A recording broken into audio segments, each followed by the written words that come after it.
Picture your absolute favorite fair food. Think of the flashing lights, the games, the crowds, and those incredible smells wafting through the air.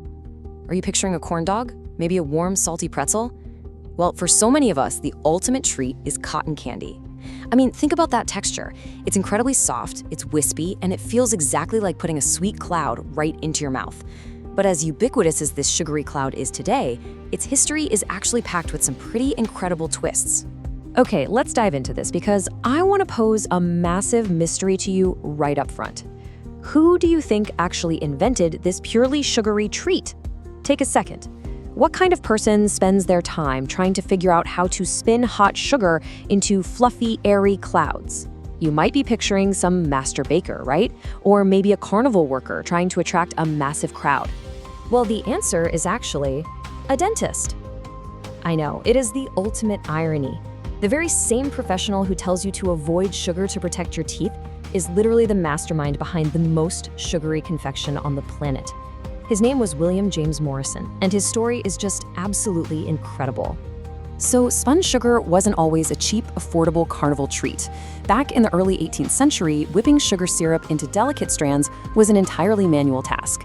It was highly time-consuming, it took an immense amount of physical effort, and because of that, it was a rare luxury that only the rich could really afford. It definitely wasn't a widespread treat. But that whole dynamic changed in 1896 when a brand new mechanical invention arrived to make this process incredibly accessible and incredibly fast. So how did this mechanical leap actually happen? Well, it started with a brilliant partnership. William James Morrison was born in 1860 down in Nashville, Tennessee, and he graduated from the University of Tennessee Dental College in 1890. Now, despite his day job, Morrison had a notorious sweet tooth. He absolutely loved all kinds of candy. So he teamed up with his friend John C. Wharton, who just so happened to be a professional confectioner. In 1896, these two friends put their heads together to create a sugary treat that would be perfectly soft and fluffy. Let's walk logically through the 4 precise steps behind this magic. Step 1, the machine heats the sugar mixture all the way up to its boiling point, turning it into a hot liquid. Step 2, while it's heating, the core of the machine spins at incredibly high speeds. Step 3, because of the centrifugal force from all that spinning, the liquefied sugar shoots out from the center through these tiny, microscopic holes. And finally, step 4, as soon as those incredibly thin streams of liquid sugar hit the room temperature air, they instantly solidify. They turn back into very thin strands of sugar thread, which, as we all know, are then easily gathered onto a paper cone or a stick. And this brilliantly illustrates just how extreme the mechanics of this machine really are. 3,500. That is the exact number of rotations per minute the center of that machine is spinning to effectively liquefy and shoot out the sugar. It is a sheer feat of mechanical speed, taking place right in front of our eyes at the fairground. Let's look at how this timeline builds.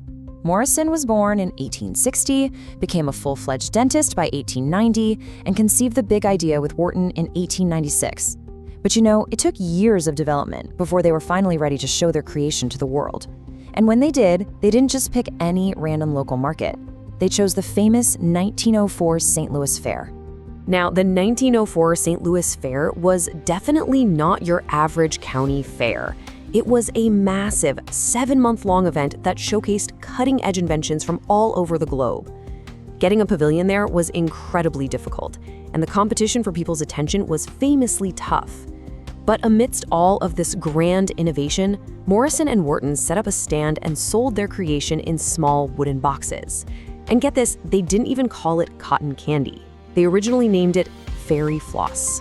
Now, you might be thinking a box of spun sugar would be a cheap little novelty. But look at this number, 25 cents. In 1904, 25 cents was a considerable amount of money. In fact, to put that into perspective, it was exactly half the price of the fair admission ticket itself.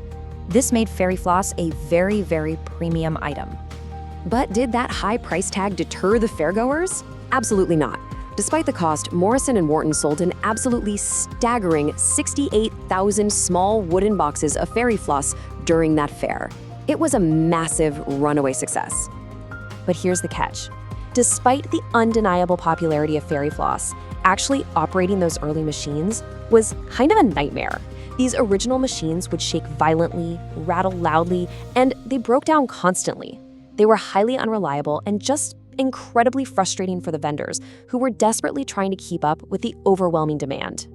To fix this, we have to look outside of our original duo. The original, unreliable design desperately needed an upgrade. Enter Gold Medal Products, a food-related company based out of Cincinnati, Ohio. They took charge of improving the design, and they did it with one incredibly simple yet totally revolutionary fix. They added a spring to the bottom of the mechanism. This spring completely absorbed the intense shaking from those 3,500 rotations per minute. It worked so perfectly that the core design of the cotton candy machine remains largely unchanged today. The only real difference now is that we have a whole lot more flavors to choose from. Now, what's really interesting about this slide is when you are holding a giant, towering stick of cotton candy, it looks like a massive amount of food, right? But the truth is actually hilarious. Cotton candy really only has one ingredient, which is sugar, and it makes up a tiny, tiny fraction of the volume. The rest of that massive, fluffy cloud, the vast majority of it really, is just plain air. And here is a fun cultural fact for you. This treat is so universally beloved that Americans actually dedicate a specific day just to celebrating it. Yup, every single year, November 7th is officially National Cotton Candy Day in America. Mark your calendars. And that leaves us with our final, truly unforgettable takeaway.